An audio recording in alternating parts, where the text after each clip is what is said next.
move a lot. It seems more normal for me to move than to stay still.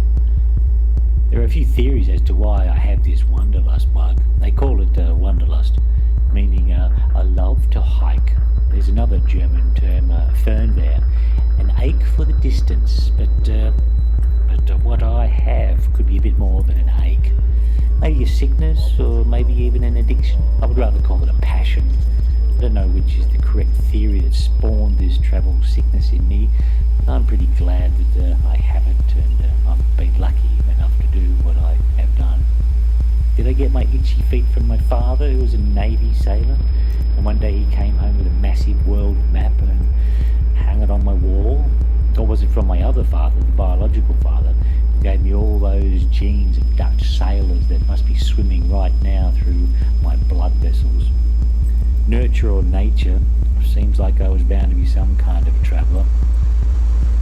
I do know that all this travel has created a gluttony for new vistas that has fed and created a whole bunch of artwork that I've made over the past decades. That's a fact.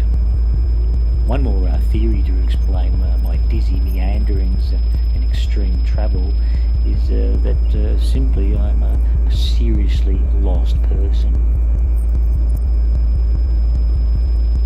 The first 20 years of my life was spent under one roof in a suburb in Melbourne, Australia. After I completed art school and I left Melbourne, I've not really made a new home. I've had plenty of part-time ones.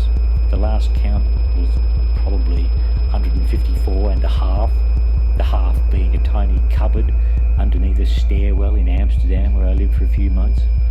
Some of those dwellings were very cosy, even homely, and some I could have turned into a full-time proper home, but I didn't. I packed my bags and I moved on. Today, my wife and I live in a tiny village called Lakensalter, and it's been a base for a few years, but I've failed to really sink roots here, and we plan to move to another country as soon as possible. I can actually land someplace, open my bag, and in an hour have my meagre belongings hung up and sorted. In a day or two, I'll have my geographical bearings organised. As soon as my circadian body clock adjusts, I feel right at home. Travel involves change, and this is where I find the lure. If I whittle down all the elements of travel that attract me, I end up with the concept of change. Travel usually presents change in a positive manner, but it can also be stressful and no fun at all. I refer here to dreadful forced relocation where the decision is not yours to travel. So far I've avoided that. Change seems to be the motor that does drive my desire to travel. Change is everywhere and in everything. Change changes things, and we all change with it.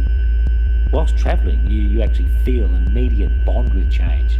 It's seen swirling about you. Travel prepares us and gets us chummy with change, reminding us that things are all very fluid, especially us.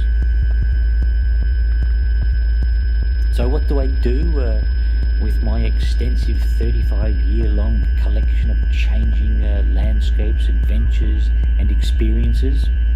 Well, I translate all this stimulus into art. I could describe what I make as multimedia work that is often textured, often landscape-derived, semi-abstract work spiced with travel experiences and random elements. Or I could call it art on the road. Maybe it's just excess baggage, a visual travelogue, displaced views, art in transit, an unstill life perhaps.